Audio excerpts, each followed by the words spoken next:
День российской печати отмечают ежегодно 13 января. В этот день 1703 года вышел в свет первый номер русскоязычной газеты «Ведомости». Всего в Российском реестре средств массовой информации по данным Роскомнадзора на январь 2020 года зарегистрировано свыше 146 тысяч СМИ. В Туве зарегистрировано 56 средств массовой информации, 32 печатных изданий, 13 сетевых, 5 радиоканалов, 5 телеканалов, 1 электронное периодическое издание. Торжественное мероприятие ежегодно проводит Министерство связи, которое в конце прошлого года было преобразовано в Министерство цифрового развития. В этот день, естественно, мы в День российской печати мы чествуем всех журналистов, работников, не только печатных СМИ, но и других изданий в этой области СМИ. В этот день прекрасная возможность для молодых журналистов перенять опыт, познакомиться с ветеранами в этой области. Для ветеранов это прекрасная возможность встретиться, пообщаться, вспомнить былые времена. Традиционно в профессиональный праздник поздравляют и чествуют ветеранов прессы и отличившихся молодых журналистов. Глава Тувы Владислав Ховалы, председатель Верховного Хурала Кангул Дава, депутат Государственной Думы Айдын Сарыглар. День российской печати принято чествовать всех журналистов, независимо от формата средств массовой информации. Я не буду говорить про современные вызовы, тенденции в вашей профессиональной среде. Лучше любого другого человека знаете об этом, работать в этом направлении. Общаясь с корреспондентами, понял, насколько искренне вы переживаете за нашу Туву. Ваша работа не только определяет общественное мнение, а порой и формирует его. Именно поэтому в вашей работе так важны беспристрастность и честность. Уверен, что каждый из вас, совершенствуясь в профессии, и дальше будет держать высокую планку объективности.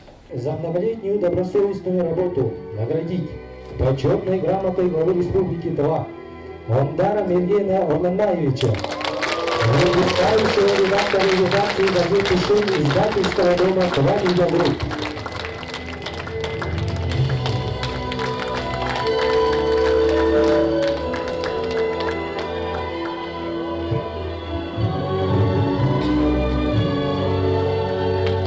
В Туве есть не только старейшие газеты «Шин» и «Тувинская правда», но и молодежные «Тываның анияктары», «Сылдысчыгаш», профессиональные журналы «Башкы», а также районные газеты, такие как «Чаа Орук».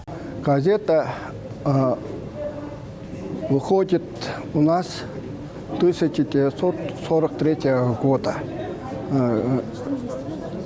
именем «Ленинский путь». Потом переименовали с 1978 года «Ленинчарук». Газета выходит еженедельно, печатается в Абакане. Раньше, когда начала работать, даже 16-страничную подготовил, а сейчас 4 страницы. В основном там освещаются материалы про историю нашего Тузункемтикского кожуна, деятельности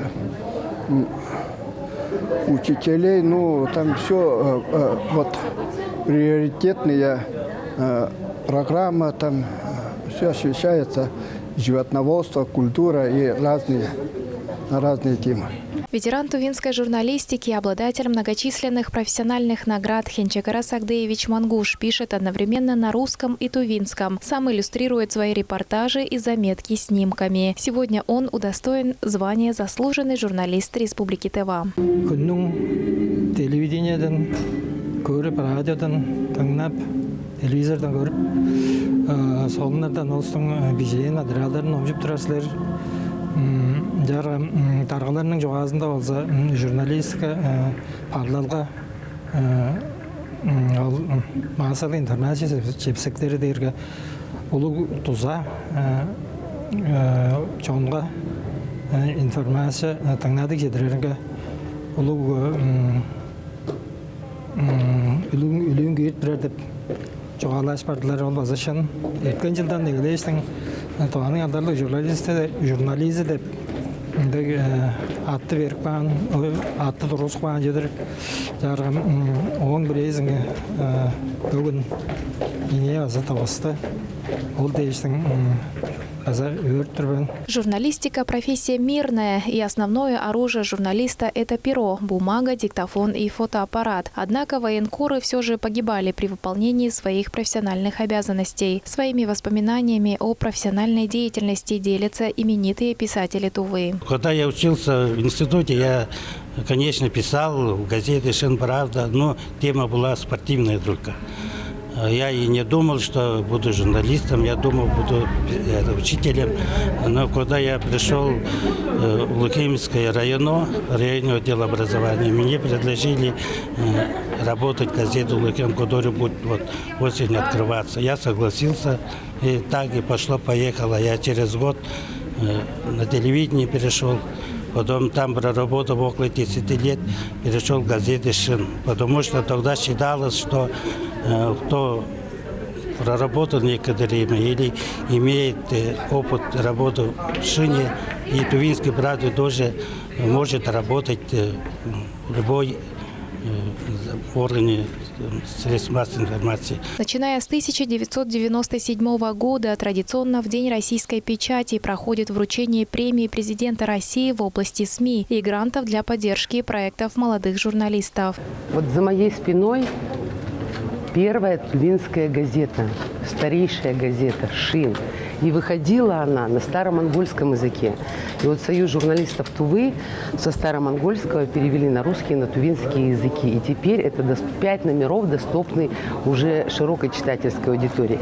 А еще 14 номеров сейчас проходят окончательную редактуру и тоже будут доступны. Сейчас фонд культурных инициатив принимает заявки от не только некоммерческих общественных организаций, но и от физических лиц. И что здорово, то, что журналисты смогут благодаря написанию заявки победы в этом гранте реализовать какие-то свои творческие замыслы, потому что это будут федеральные деньги. Поэтому, уважаемые редакции, уважаемые журналисты, зайдите на сайт Фонда культурных инициатив, познакомьтесь, как заполнять заявку. И обязательно вы выиграете, и ваша читательская или зрительская, или слушательская аудитория получит новые интересные проекты. Владислав Ховалык дал высокую оценку работе всех журналистов, подчеркнув важность достоверного, своевременного и беспристрастного информирования населения. В этом году одному из передовых медиаструктур республики Тыва Медиа Групп глава Тувы вручил сертификат на приобретение «Газели Next». Айдана Ховалык, Буян Ноюн, Миранергит, Тува 24.